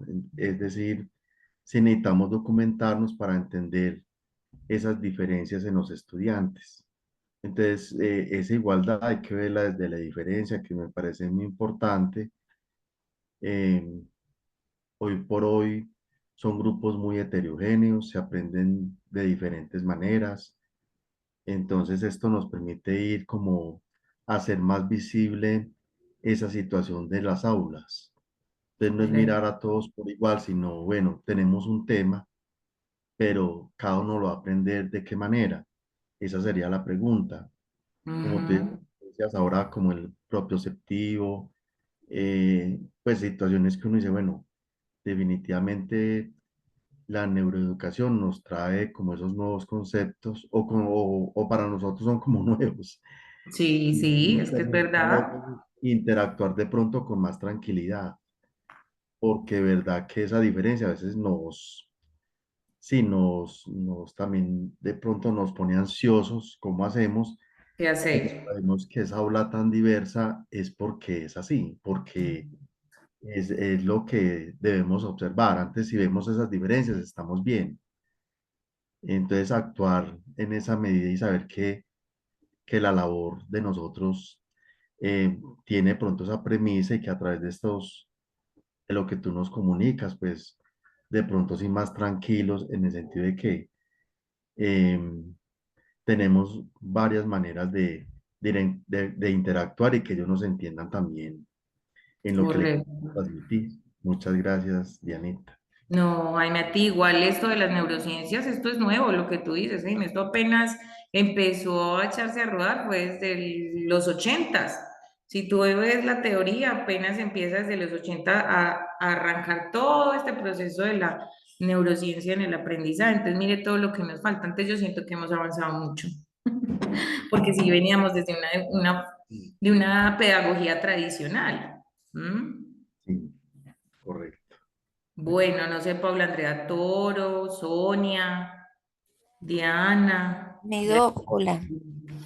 Tú sabes que siempre contigo aprendemos mucho, cada día más, ¿cierto? Y eso nos toca, porque a veces lo que practicamos con unos niños no nos funciona con otros, ¿cierto?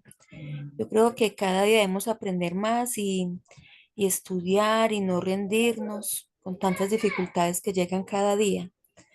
Y darnos cuenta y concientizarnos que muchas de las problemáticas de los estudiantes son del cerebro, ¿cierto? O sea, ellos no tienen la culpa y muchas veces juzgamos al niño, a la familia y los criticamos, sí, eso, juzgamos sin saber verdad, que no somos ni especialistas ni nada de esas ramas, juzgamos muchas actitudes de ellos que verdaderamente necesitan es otra ayuda, necesitan nuestra ayuda. Y, Totalmente. Y el hecho de que nosotros remitamos, nosotros les digamos, yo creo que esa es la mejor ayuda, que a veces pues no tenemos la respuesta que quisiéramos de las familias, pero sé que hay más que sí nos ayudan. Exacto. Y es no desfallecer con este proceso que cada día pues es más de vocación verdaderamente y que muchos niños llegan cada día con más dificultades. Es aprender más cada día y que nos den más tácticas o más de esas pildoritas para saber cómo afrontar y cómo manejar ciertas situaciones, ¿cierto? Pero siempre muy agradecida. Muchas gracias. Gracias, Dianita, muy amable. Realmente no, a mí que me encanta que saber de cuántas vidas ustedes han podido cambiar, de verdad. Muchos de pronto no fueron aceptados por los papás en el sentido de las recomendaciones que ustedes puedan dar, pero piensen, en toda la vida en cada vida de cada niño que ustedes han tenido, de verdad, cuántas han podido cambiar. Bueno, a ver, Lorena y Doris o María Cristina. A ver, diferente, que no hayan hablado o ya se fueron. Bueno, entonces les deseo una feliz noche, seamos muy puntuales, ¿cierto? Para que ya se puedan ir a descansar. Y entonces el otro jueves estaremos nuevamente aquí, terminamos y hacemos el otro tema, ¿les parece? Sí, mijo, claro que sí. Muy Muchas bien. gracias. Bueno, una feliz Gracias. noche para todos. Feliz noche, gracias. Descansen. Feliz noche, muchas gracias. Feliz noche, Cristina. Muy gracias, Gracias, Gracias. profe. feliz noche. Sonia, gracias, Joy. Gracias, Muy amable, igualmente. Estencia, Samantha. feliz Gracias. noche. Lo mismo. Chao, que estén bien. Doc, Mm, la, la asistencia. La asistencia estaba ahí. ¿No la viste? No ve que entonces fue en el momento en que se me cayó y volví a ingresar y Ella es Amanda Ospina. Chat del grupo de gracias, la... Doc. Bueno, que descanse, Paulita.